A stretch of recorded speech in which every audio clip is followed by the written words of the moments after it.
A disclaimer. As always, this is world-building bonus content. So, if it's not quite your cup of tea, feel free to skip on to the next regular chapter of Flintlocks and Fireballs. Otherwise, feel free to carry on. The port, if you please. A little more. That's perfect. Thank you. Introductions. Mordant. Lieutenant Colonel Dr. Obediah Mordant, Ph.D. Nec, 4th Battalion, 3rd Resurrectionist Regiment, under Major Pfennig, the orcish lady with the silver tusk caps. You might have seen her on the way in. Yes, that one. So, the big question first. Why necromancy? Everyone asks that. Do I have a morbid fascination with corpses? Do I revel in death? Is my interest sexual? Of course not, that's disgusting. I have no more fascination with death and corpses than a doctor of medicine, nor is my interest any less rooted in science and the desire to understand. All modern academic magic is rooted in the scientific principle. Observe, hypothesize, test, repeat. We are but cursed with the reputation of mystery cultivated by the ancient mages, who styled themselves witch doctors or gatekeepers of secrets, abusing their knowledge to place themselves as rulers over others. And of course, we share the roots of our magic with sorcerers, whose instinctual grasp of these natural laws, yes, natural, not supernatural, evades our understanding even today. Over time, we have managed to shake the prejudices of the past in many schools of academic wizardry, but nowhere does the stigma remain as strongly as with necromancy. Why? Well, the simple reminder of our mortality makes plenty enough uncomfortable, disdainful even. Few respect the undertaker or gravedigger for all that their work is vital to keeping our town sanitary. As little as 100 years ago, the work of anatomists seeking to understand how the body works for the sake of medicine, of keeping people alive, was derided as ghoulish. Their work, as our work, was considered disrespectful.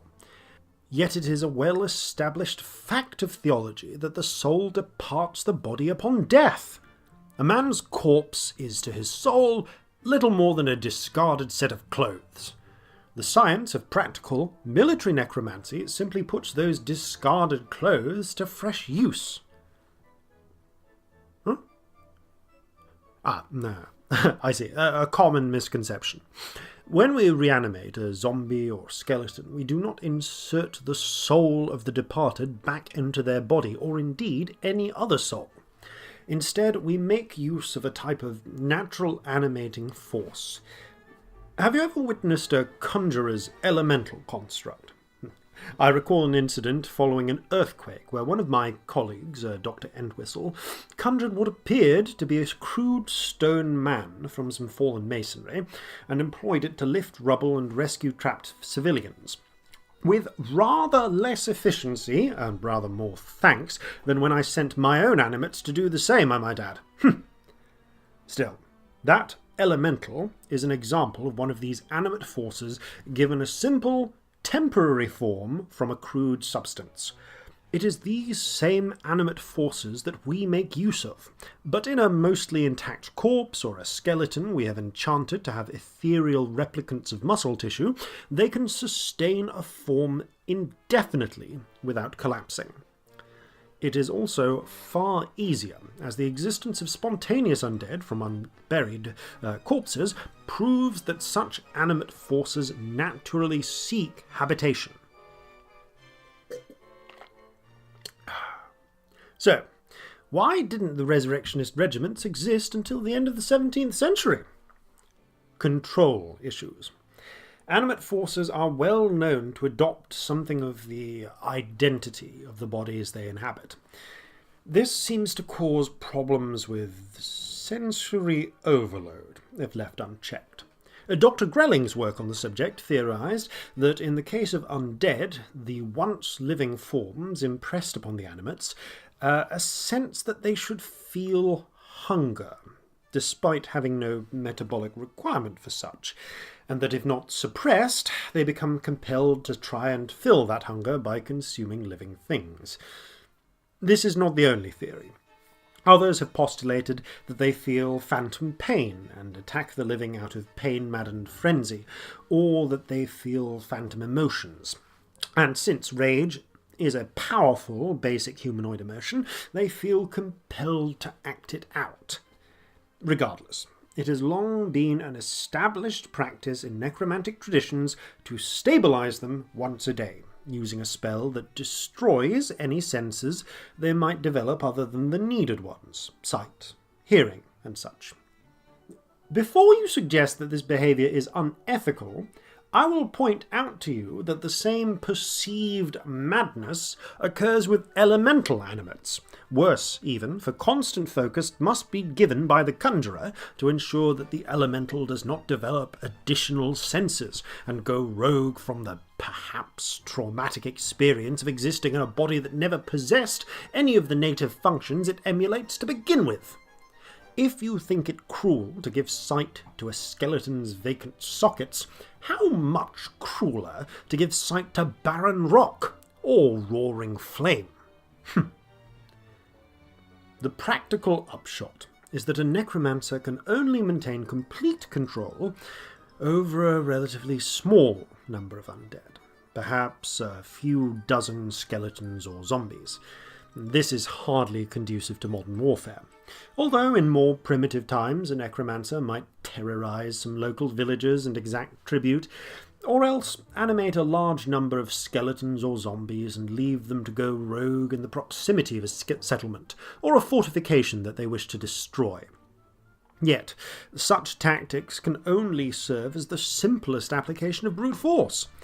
Even the Mead-Mirish sorcerer Alderai, credited for the creation of shadows, commanded an army composed mostly of the living.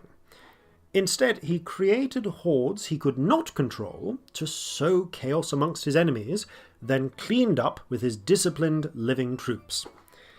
Even the dreaded shadow bombs, where he would sneak a handful of shadows into a major town or city and leave them to replicate from the living until the town was ruined, could not be controlled.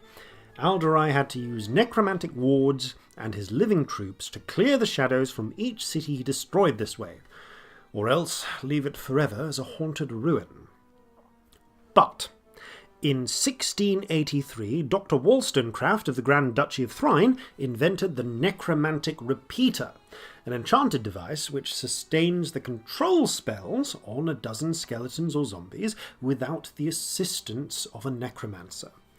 The repeater is expensive, costing some 500 crowns to construct in the modern day, which is enough for 50 muskets or perhaps even 4 cannon, but it only requires an attuned lieutenant trained in its use to operate. So long as a battalion of undead and their handlers is attended by a necromancer, such as myself, they can replenish losses far more quickly than conventional infantry. For comparison, it takes 1 month to train a battalion of 500 musketmen, 12,200 crowns, and thereafter 2,200 crowns per month to supply and pay them, accounting for ammunition, replacement equipment, billeting, and such. It takes 6 months to train the lieutenants in a Resurrectionist battalion, and 28,400 crowns to equip them, but only 1,200 crowns per month to supply and pay their higher wages, as well as ammunition for the undead troops. There are, however, numerous advantages. As mentioned, animate spirits tend to take on some of the identity of the bodies they inhabit. One unexpected benefit we discovered is that by reanimating musketmen into skeletons, they seem to retain their basic training in how to fire and reload their long arms.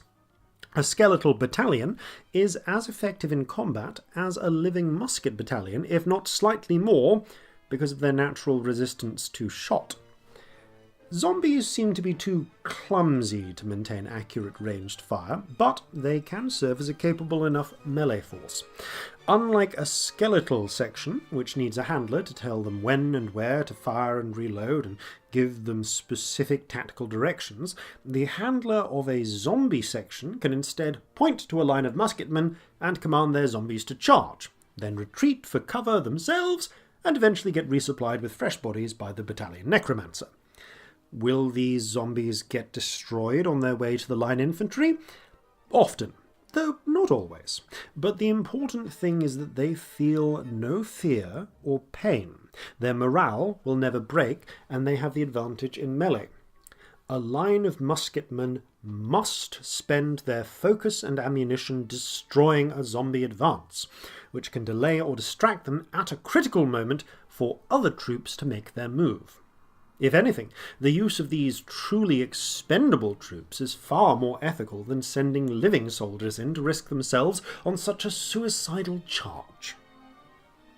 Although a battalion necromancer might only be able to raise 10 or so new corpses a day, they can replenish an entire battalion in 2 months, even if all the expendable undead were destroyed, so long as their handlers and their repeaters survive.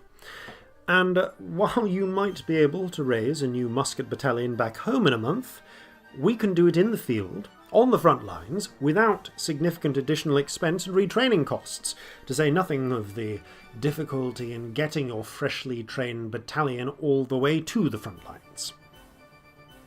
So, why aren't there more of us? Well, the stigma against necromancy is part of the reason, but the main limitation is training. You need a necromancer for each battalion, and properly, you need a necromancer who has their full doctorate. Basic wizard training at university takes 7 years, at which point we get a few junior necromancers coming out to assist those of us already in the field. It takes another 2 years of field work, usually, to achieve your full PhD nec, and be given command over your own battalion. Which is where the stigma comes in. Perhaps 1,000 wizards graduate each year across all of Jova's universities, ready to serve their 14 years' service to their nation's military for paying their education. Of those, less than 1/10 will be necromancers. Without a more extensive academic program for wizardry, or else without overcoming our old social norms about use of the dead, necromancers like me will only ever be a useful auxiliary to the main battle line.